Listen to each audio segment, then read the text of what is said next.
അപ്പോൾ നമുക്ക് U B എല്ലിൻ്റെ ചാർട്ട് അനാലിസിസ് ഒന്ന് നോക്കാം. അപ്പോൾ നമ്മൾ കംപ്ലീറ്റ് ആയിട്ട് ചാർട്ട് ഒന്ന് ബ്രേക്ക് ചെയ്ത് നോക്കാം. അപ്പോൾ ഞാനത് ഓൾറെഡി വരച്ചിട്ടുണ്ട്. കാര്യം നിങ്ങളുടെ സമയം ഒരുപാട് വരച്ച് കാണിച്ച് വേസ്റ്റ് ആക്കാതിരിക്കാൻ പറ്റും. എന്നാൽ പോലും ഇതൊരു 5 മിനിറ്റിന് മുകളിലോട്ട് ചിലപ്പം നീണ്ടാക്കാം. അപ്പം ഞാൻ പറയുന്ന കാര്യം എന്താണെന്ന് വെച്ചാൽ, നിങ്ങളിപ്പോൾ നമ്മുടെ വീഡിയോസ് അറ്റ്ലീസ്റ്റ് നിങ്ങൾ വീഡിയോ കണ്ട് വാച്ച് അവർ കൂട്ടാനല്ല ഞാൻ പറയുന്നത്.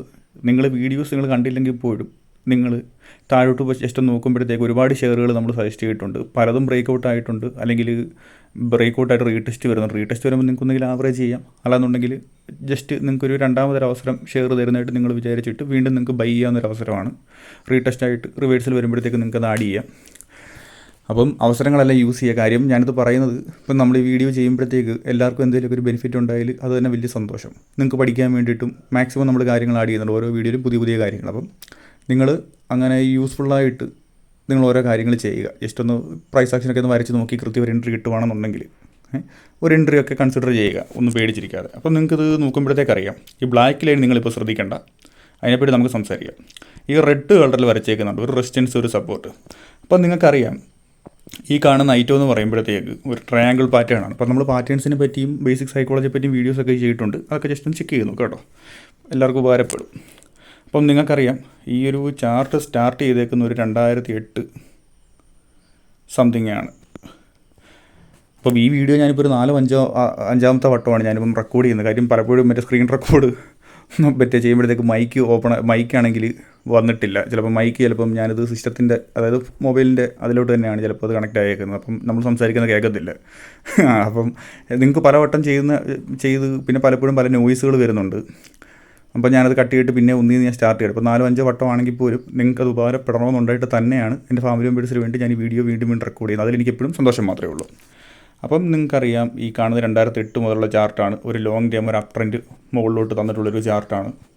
അപ്പം ഇവിടുന്ന് റെസിസ്റ്റൻസ് എടുത്തു, വീണ്ടും പല റെസിസ്റ്റൻസ് എടുത്തു. അപ്പോൾ നമുക്ക് അവിടെ ഒരു ട്രെൻഡ് ലൈൻ നമുക്ക് വരയ്ക്കാം. നമ്മളവിടെ വരച്ചിട്ടുണ്ട് ഓൾറെഡി. ആ റെഡ് കളറിൽ മുകളിൽ വരച്ചേക്കുന്നതിൻ്റെ കാര്യമാണ് ഞാൻ പറഞ്ഞത്. അപ്പം അവിടെ നല്ലൊരു സ്ട്രോങ് റെസിസ്റ്റൻസ് ഉണ്ടെന്ന് നിങ്ങൾക്ക് മനസ്സിലാക്കാം. സ്ട്രോങ് റെസിസ്റ്റൻസ് എന്ന് പറഞ്ഞാൽ ഒരുപാട് വട്ടം അവിടെ റെസിസ്റ്റൻസ് എടുത്തിട്ടുണ്ട്. നിങ്ങൾക്കത് കാണുമ്പോഴത്തേക്ക് നിങ്ങൾക്കത് മനസ്സിലാവും. പിന്നൊരു കാര്യം എന്ന് പറയുമ്പോഴത്തേക്ക് അത് ബ്രേക്ക് ആയാൽ മാത്രം എൻട്രി എടുക്കുക. കാരണം ഈ ഒരു ഏരിയയിൽ ബ്രേക്ക് ഔട്ടിനുള്ള നല്ലൊരു ചാൻസ് ഉണ്ടെങ്കിലും ഇവിടെ നിന്നൊരു റിവേഴ്സിൽ, ഈ ഒരു പോയിന്റിൽ നിന്ന് ചെറിയൊരു റിവേഴ്സിൽ വരാം. അപ്പോൾ ബ്രേക്ക് ഔട്ട് ആയി കഴിഞ്ഞിട്ട് വാങ്ങിച്ചാൽ ഏറ്റവും ബെനിഫിറ്റ് എന്ന് പറയുമ്പോഴത്തേക്ക് നിങ്ങൾ ഓർത്തോണം. അതിന് മുമ്പ് തന്നെ നമ്മുടെ ഈ ബ്ലാക്ക് ലൈൻ, ഈ ഒരു ലൈൻ എന്ന് പറയുമ്പോഴത്തേക്ക് ഇതാണ് തൊട്ടടുത്തൊരു ഇമ്പോർട്ടൻ്റ് ആയിട്ടുള്ളൊരു ട്രെൻഡ് ലൈൻ, അല്ലെങ്കിൽ റെസിസ്റ്റൻസ് വരാൻ ചാൻസ് ഉള്ളത്. പിന്നെ അത് കഴിഞ്ഞിട്ട് പിന്നുള്ള റെസിസ്റ്റൻസ് എന്ന് പറയുമ്പോഴത്തേക്ക് നമ്മൾ ഈ നല്ല രീതിയിൽ ബ്ലാക്കായിട്ട് വരച്ചേക്കുന്ന ഈ ഒരു ലൈനാണ്. അപ്പം ഇതെല്ലാം ബ്രേക്കായിട്ട് വരാൻ ചാൻസ് ഉണ്ട്. നമുക്ക് അതിനെപ്പറ്റി പറയാം. ഇവിടുന്ന് ഒരു ബ്രേക്ക് ഔട്ട് കിട്ടിയാൽ പോലും നമുക്ക് പ്രോഫിറ്റ് റൺ ചെയ്യിക്കാം. ഒരു അറ്റ്ലീസ്റ്റ് ഒരു 70%, അറ്റ്ലീസ്റ്റ് ഒരു 50% എങ്കിലും നമുക്കത് റൺ ചെയ്യിക്കാൻ പറ്റും. അപ്പം ഏത് രീതിയിൽ പ്രോഫിറ്റ് കിട്ടുന്നുണ്ടോ. പിന്നെ നമ്മൾ ഇവിടുന്ന് ഈ ഒരു ബ്രേക്ക് ഔട്ട് കിട്ടുകയാണെന്നുണ്ടെങ്കിൽ, ഇവിടുന്ന് ഒരു ബ്രേക്ക് ഔട്ട് നമുക്ക് കിട്ടുകയാണെന്നുണ്ടെങ്കിൽ ഏത് രീതിയിൽ പോയി നിങ്ങൾ കണ്ടാൽ മതി. കണ്ടോ, ജസ്റ്റ് പ്രൈസ് ആക്ഷൻ വെച്ച് തന്നെ നമുക്ക് ആ രീതിയിൽ ഫണ്ട് ഉണ്ടാക്കുക. ഓക്കെ, അപ്പം മാർക്കറ്റ് കണ്ടീഷനൊക്കെ അടിപൊളിയാണെന്നുണ്ടെങ്കിൽ നല്ല രീതിയിൽ കൃത്യമായിട്ട് നമ്മുടെ ഒരു ആഗ്രഹം പോലെ തന്നെ നടക്കും. പിന്നെ നമ്മൾ ശ്രദ്ധിക്കേണ്ട ഒരു കാര്യം എന്ന് പറയുമ്പോഴത്തേക്ക് ഇവിടെ വന്നിട്ട് ചിലപ്പോൾ ഈ റിവേഴ്സ് താഴോട്ട് ചെറിയ രീതിയിൽ വന്നേക്കാം. നമ്മളത് ഒന്ന് ശ്രദ്ധിക്കുക. ചിലപ്പം റെസിസ്റ്റൻസ് ഏരിയ ആയതുകൊണ്ട് ചിലപ്പോൾ താഴോട്ട് വന്നിട്ട് പിന്നെ ആയിരിക്കും ഒരു ബ്രേക്ക് ഔട്ട് നടക്കുന്നത്. അപ്പോൾ ബ്രേക്ക് ഔട്ട് നടക്കുമ്പോൾ മുകളിലോട്ട് പോയാൽ നമ്മുടെ ഒരു എൻട്രി എടുക്കുക. പിന്നെ റീടെസ്റ്റൂടെ കിട്ടിയാൽ അടിപൊളി. പിന്നെ ഇവിടുന്ന് തൊട്ടടുത്ത് ഇവിടെ വരെ എത്താനാണ് ചാൻസ്. പിന്നെ ഇതൊരു വീക്ക്ലി ടൈം ഫ്രെയിം ആയതുകൊണ്ട് ഇപ്പോൾ കുറച്ച് നാളെടുത്തേക്കും. എന്നിരുന്നാലും നിങ്ങൾ പ്രോഫിറ്റ് മാക്സിമം റൺ ചെയ്യുക. നിങ്ങൾക്ക് പലയിടത്തും നിങ്ങൾക്കറിയാം, നമ്മൾ പല വീഡിയോസിലും പറഞ്ഞിട്ടുണ്ട്. മറ്റേ ഈ സ്റ്റോപ്പ് ലോസ് നമുക്ക് ട്രയൽ ചെയ്ത് നമുക്ക് കൊണ്ടുപോകാം. പിന്നെ ഇവിടെ ഒരു ബ്രേക്ക് ഔട്ട് കിട്ടിക്കഴിഞ്ഞാൽ നമുക്ക് ഇവിടെ ഒരു സ്റ്റോപ്പ് ലോസ്, താഴത്തെ ഈ സ്റ്റോപ്പ് ലോസ് മാറ്റിയിട്ട് നമുക്ക് ഈ ഒരു ചെറിയ ലൈറ്റായിട്ട് വരച്ചേക്കുന്ന ബ്ലാക്ക് ലൈനിലോട്ട് നമുക്ക് നമ്മുടെ സ്റ്റോപ്പ് ലോസ് നമുക്കത് ആഡ് ചെയ്യാം. സ്റ്റോപ്പ് ലോസ് വരച്ച് ഒരുമാതിരി സീബ്ര പോലെ കുറേ വരകളായി, അതെല്ലാം മാറ്റാം. കാരണം ലാസ്റ്റ് നിങ്ങൾക്കാണെങ്കിൽ ആ ചാർട്ട് ചെയ്യാൻ അങ്ങനെ വെച്ച് തരാറുള്ളതാണല്ലോ. അപ്പം നിങ്ങൾക്ക് അതേപടി തന്നെ വരയ്ക്കാനൊക്കെ പറ്റും. അപ്പം അത്യാവശ്യം വോളിയൊക്കെ ഉള്ളൊരു ചാർട്ടാണ് UBL. നിങ്ങൾക്ക് താഴോട്ട് നോക്കുമ്പോൾ മനസ്സിലാവും. അപ്പം നിങ്ങൾക്കൊരു അതിന് വേണ്ടിയിട്ടാണ് ഞാനിവിടെ ഇത് ആഡ് ചെയ്തേക്കുന്നത്. ബ്രേക്ക് ഔട്ട് വരുമ്പോഴത്തേക്ക് നല്ല വോളിയത്തോടുകൂടി നല്ലൊരു ക്യാൻഡിൽ വന്നാൽ മാത്രം പരിഗണിക്കുക. അല്ലെന്നുണ്ടെങ്കിൽ അത് കണ്ടോ, ബ്രേക്ക് ഔട്ടിന് മുമ്പ് ഇപ്പം നമ്മളിപ്പോൾ ഇവിടെ ഒരു ബ്രേക്ക് ഔട്ട് ആകുമെന്ന് വിചാരിച്ചിട്ട് ചാടി കയറി കഴിഞ്ഞാൽ പിന്നെ അതുകൊണ്ട് എത്ര നാൾ ഈ റിവേഴ്സിലടിച്ച് ഇങ്ങനെ കിടന്നത് കണ്ടോ. എന്നിരുന്നാലും ഈ ഒരു സപ്പോർട്ട് ലൈൻ താഴോട്ട് ഇതുവരെ പോയിട്ടില്ല. ഇതൊക്കെ എനിക്ക് തോന്നുന്നത് മറ്റേ 2020 കൊറോണ ആ ഒരു സമയത്ത് കോവിഡിൻ്റെ ടൈമിലൊരു ഫോൾ ആയിരിക്കും. പക്ഷെ എന്നിരുന്നാലും ആ ഒരു ഏരിയ റെസ്പെക്റ്റ് ചെയ്ത് പതുക്കെ മുകളിലോട്ട് പോകുന്നുണ്ട്. ഓക്കെ, അപ്പോൾ നിങ്ങൾക്കറിയാം ഇവിടെ നമുക്കൊരു ലൈൻ നമുക്കതറിയാം. അപ്പോൾ ഇതെല്ലാം ഒന്ന് ബ്രേക്ക് ആയിട്ട് ഈ ഒരു ഏരിയ ബ്രേക്ക് ആയി കഴിഞ്ഞാൽ നല്ലൊരു മുകളിലോട്ടൊരു മൂവ്മെൻറ്റ് നമുക്കത് പ്രതീക്ഷിക്കാം. ഓക്കെ, അപ്പം എല്ലാവരും ഒന്ന് എൻട്രി കിട്ടുന്നിടം വരെ വെയിറ്റ് ചെയ്യുക. ഞാൻ വീണ്ടും വീണ്ടും പറയുന്നു, ഒരിക്കലും ചാടി കയറരുത്. കാരണം നിങ്ങളുടെ പൈസ ആണെങ്കിൽ അതവിടെ ലോക്കായി പോകും അങ്ങനെ ചാടി കയറുകയാണെന്നുണ്ടെങ്കിൽ. പിന്നെ നമ്മളതെല്ലാം നഷ്ടത്തിൽ നമ്മൾ ഇറങ്ങി വരേണ്ടി വരും. സ്റ്റോപ്പ് ലോസ് അടിച്ചില്ല. എപ്പോഴും സ്റ്റോപ്പ് ലോസ് കൂടി തന്നെ കയറുക. ഞാനത് എല്ലാ വീഡിയോസിലും പറഞ്ഞിട്ടുണ്ട്.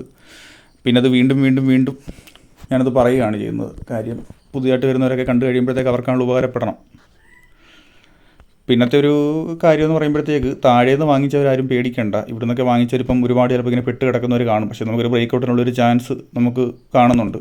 അപ്പോൾ അഥവാ അങ്ങനെ വരുവാണെന്നുണ്ടെങ്കിൽ നിങ്ങൾക്ക് തന്നെ ഈ ഒരു ചാനലിൽ, അതായത് ഈ ഒരു ചാനലിനകത്ത് ഇങ്ങനെ നിൽക്കുന്ന അത്രയും കാലം നമുക്കത് ഹോൾഡ് ചെയ്യാം. പിന്നെ ഏറ്റവും കൂടുതൽ പേടിക്കേണ്ടതെന്ന് പറയുമ്പോഴത്തേക്ക് അലേർട്ട് ആകേണ്ട സമയം എന്ന് പറയുമ്പോഴത്തേക്ക് ഈ താഴത്തെ ഈ ലൈനില്ലേ, ഈ താഴത്തെ ഈ റെഡ് ലൈൻ, അത് ബ്രേക്കായിട്ട് താഴെ പോയാൽ ഈ പ്രൈസ് ആക്ഷൻ മൊത്തം മാറും. പിന്നെ അതൊരു അപ്പ് ട്രെൻഡ് മാറി അതൊരു ഡൗൺ ട്രെൻഡിലോട്ട് പോകാനായിരിക്കും ചാൻസ്. പിന്നെ അങ്ങനെ വരുവാണെങ്കിൽ താഴോട്ട് വന്നിട്ട് ഇവിടെ ഒരു റീടെസ്റ്റ് ചിലപ്പോൾ എടുത്തിട്ട് പിന്നെ വേറൊരു രീതി താഴോട്ട് പോകാനായിരിക്കും ചാൻസ്. അപ്പം അങ്ങനെ വരാതിരിക്കട്ടെ. എല്ലാവർക്കും നല്ലൊരു എൻട്രി കിട്ടട്ടെ എന്ന് ആശംസിക്കുന്നു. അപ്പം എല്ലാവരും പഠിക്കുക, എല്ലാവരും ഒന്ന് വരച്ച് നോക്കുക. അപ്പം എൻട്രി കിട്ടുമ്പോഴത്തേക്ക് നിങ്ങൾ ജസ്റ്റ് ഒന്ന് അലേർട്ട് ഇട്ട് വെക്കുക.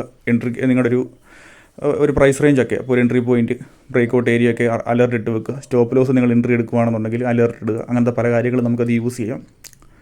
പിന്നെ മാനുവലായിട്ട് ഇടയ്ക്കിടയ്ക്ക് കയറി നോക്കുന്നത് എന്തുകൊണ്ട് നന്നായിരിക്കും. ഇപ്പോൾ ചാർട്ട് ഞാൻ കുറച്ച് നേരം ഞാനിങ്ങനെ വെച്ചത് തന്നെ നിങ്ങൾക്കൊന്ന് നോക്കി ഇതേപടിയൊക്കെ ഒന്ന് വരയ്ക്കാണ് സ്ക്രീൻഷോട്ട് എടുക്കുകയോ അല്ലെങ്കിൽ അതേപടി നോക്കി വരയ്ക്കുകയൊക്കെ ചെയ്യാം.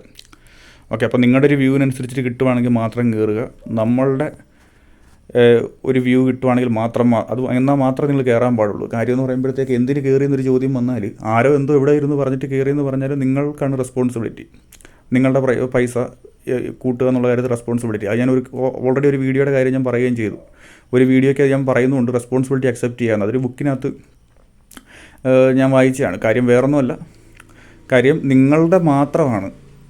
കാരണം ഒരു എൻട്രി എക്സിറ്റിൻ്റെ കാര്യം മറ്റാരും നമ്മളിപ്പോൾ ഒരു കോൾസ് എടുത്തെന്ന് പറഞ്ഞാലും അല്ലെന്നുണ്ടെങ്കിൽ അതിലൊന്നും അവരെ കുറ്റം പറഞ്ഞിട്ട് കാര്യമില്ല. നമ്മളിങ്ങനെ പറഞ്ഞുകൊണ്ടിരിക്കുക എന്നല്ലാതെ.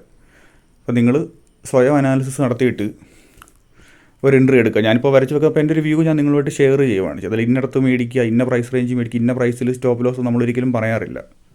മനസ്സിലായില്ല? കാരണം ഞാൻ പറഞ്ഞില്ല, എനിക്കൊരിക്കലും മറ്റേ ഈ റോബോട്ടുകളെ പോലെ നമ്മുടെ ഫാമിലി മെമ്പേഴ്സിന് പറഞ്ഞാൽ ഇന്നടത്ത് വാങ്ങിച്ചു, ഇന്നടത്ത് വിറ്റോളം പറഞ്ഞ് വിടുന്നതിനോട് എനിക്ക് താല്പര്യമില്ല. കാരണം നിങ്ങളുടെ സ്റ്റോപ്പ് ലോസ് നിങ്ങളുടെ റിസ്ക്കാണ്. അതൊക്കെ പിന്നെ ഞാൻ പറഞ്ഞാൽ ശരിയാകുന്നത്. ലോജിക്കൽ സ്റ്റോപ്പ് ലോസ് ഇന്നടത്തൊക്കെ വെക്കാമെന്ന് പറയാം. പക്ഷെ എന്നാലും നിങ്ങളുടെ ഒരു ലോജിക്കിനനുസരിച്ചിട്ട് നിങ്ങളുടെ ഒരു നിങ്ങൾക്ക് എത്ര റിസ്ക് ചെയ്യാൻ പറ്റുമെന്നൊക്കെ ഒന്ന് കാൽക്കുലേറ്റ് ചെയ്തിട്ട് നിങ്ങളൊരു എൻട്രി എടുക്കുക. വീഡിയോ നീണ്ടുകൊണ്ട് പോകുന്നു. ഞാൻ 5 മിനിറ്റിനുള്ളിൽ തീർക്കാന്നുള്ള രീതി പറഞ്ഞിട്ട് വീണ്ടും ഞാൻ പറയുകയാണ്. കാരണം നമ്മളിപ്പോൾ സ്ക്രിപ്റ്റ് വെച്ചിട്ടുള്ള കാര്യമല്ല. ഞാനിപ്പം പലപ്പോഴും സംസാരിക്കാൻ നേരം ചിലപ്പം ചെറിയൊരു തപ്പൽ പോലെയൊക്കെ വരും. കാര്യം എന്ന് പറയുമ്പോഴത്തേക്ക് ഞാൻ സ്ക്രിപ്റ്റ് വെച്ചിട്ട് പ്രീപ്ലാൻ ചെയ്തിട്ടോ പറയുന്നതല്ല. പെട്ടെന്ന് ഓർമ്മ വരുന്ന കാര്യം, അതായത് ചെറിയ സമയത്തുള്ള മാക്സിമം ഇൻഫർമേഷൻ തരാൻ നോക്കുന്നുണ്ട്. അപ്പം വീഡിയോ കണ്ടിട്ട് നിങ്ങൾക്ക് എല്ലാവർക്കും ഉപകാരപ്പെട്ടിട്ടുണ്ടെങ്കിൽ ഒരുപാട് സന്തോഷം. ബാക്കിയുള്ള വീഡിയോസും ജസ്റ്റ് ഒന്ന് ചെക്ക് ചെയ്ത് നോക്കുക. ബ്രേക്ക് ഔട്ട് വന്നാൽ മാത്രം വാങ്ങിക്കുക. പല സ്റ്റോക്കുകളും നമ്മൾ ബ്രേക്ക് ഔട്ടിന് വളരെ മുമ്പ് തന്നെ പറയാറുണ്ട്. പലതും ബ്രേക്ക് ഔട്ട് ആയിട്ടുണ്ട്. ഓക്കെ, അപ്പം എല്ലാം വാച്ചിൽ സ്റ്റാർട്ട് ചെയ്യുക. മാക്സിമം പൈസ ഉണ്ടാക്കുക. നല്ല മാർക്കറ്റിൽ നല്ല രീതിക്ക് പൈസ ഉണ്ടാക്കുക. പൈസ ഉണ്ടാക്കണമെന്നുള്ളത് വളരെ നല്ലൊരു തീരുമാനമാണ്. അപ്പം സ്കാമിലോ അങ്ങനത്തെ കാര്യങ്ങളൊന്നും പോയി പെടരുത്.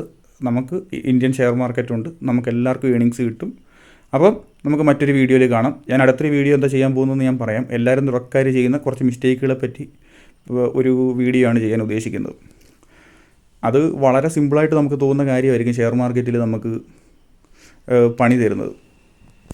ഓക്കെ, കാര്യം വളരെ നമുക്കത് മാർക്കറ്റിൽ അത് വരുമ്പോഴത്തേക്ക് ഏത് രീതി ബാധിക്കുക എന്നുള്ള കാര്യം ഞാനിപ്പോൾ പറഞ്ഞ കാര്യങ്ങൾ കേട്ടിട്ട് ഒരുപാട് കമൻറ്റ്സ് വന്നിട്ടുണ്ട്. നിങ്ങൾക്ക് തന്നെ ചെക്ക് ചെയ്യാൻ പറ്റും. പിന്നെ ഒരുപാട് പേര് എനിക്ക് മെസ്സേജ് അയച്ചിട്ടുണ്ട്. കാര്യം ഇന്ന രീതിയിലൊരു മിസ്റ്റേക്ക് ചെയ്തായിരുന്നു ബ്രോ എന്ന് പറഞ്ഞിട്ട് ഒരുപാട് മെസ്സേജ് വന്നിട്ടുണ്ട്. കേൾക്കുമ്പോൾ സിമ്പിളായിരിക്കും, പക്ഷേ ഷെയർ മാർക്കറ്റിൽ നമ്മൾ ചിന്തിക്കത്തില്ല. നമ്മുടെ ചിന്തകൾ വേറെ രീതിയിലായിരിക്കും വർക്ക് ചെയ്യുന്നത്. അതേപോലെ ഡെമോ ട്രേഡ് ചെയ്യുന്നതിൻ്റെ കാര്യം പറയാം. ഡെമോ ട്രേഡ് ചെയ്യുന്നത് തെറ്റൊന്നുമല്ല, പക്ഷേ ചെയ്യുമ്പോഴത്തേക്ക് നമ്മൾ എൻട്രി എടുക്കുന്നവർ പക്ഷേ ചിലപ്പോൾ ലോസ് ആണ്. കാര്യം നമ്മുടെ സൈക്കോളജി അപ്പോഴായിരിക്കും വർക്ക് ചെയ്യുന്നത്. ഓക്കെ, നമ്മളെല്ലാം ബേസിക്കായിട്ടുള്ള കാര്യങ്ങളെപ്പറ്റി ഒരാൾക്ക് പ്രൈസ് ആക്ഷൻ വെച്ച് ട്രേഡ് ചെയ്യാനും ഒരു ബേസിക്കായിട്ട് ഷെയർ മാർക്കറ്റിലോട്ട് വരുന്ന ഒരാൾക്ക് വേണ്ടിയിട്ടുള്ള സ്വിംഗ് ട്രേഡിന് വേണ്ടിയിട്ടുള്ള A to Z കാര്യങ്ങൾ നമ്മൾ പറഞ്ഞിട്ടുണ്ട്. ഇനി ഒരുപാട് കാര്യം പറയാനുണ്ട്. അപ്പം പുതിയ വീഡിയോസ് നമുക്ക് കാണാം. അപ്പം അടുത്ത വീഡിയോയ്ക്ക് വേണ്ടി വെയിറ്റ് ചെയ്യുക. വീഡിയോ കണ്ടിരുന്ന എല്ലാവർക്കും നന്ദി. അപ്പം എല്ലാവരും ട്രൈ ചെയ്ത് നോക്കുക.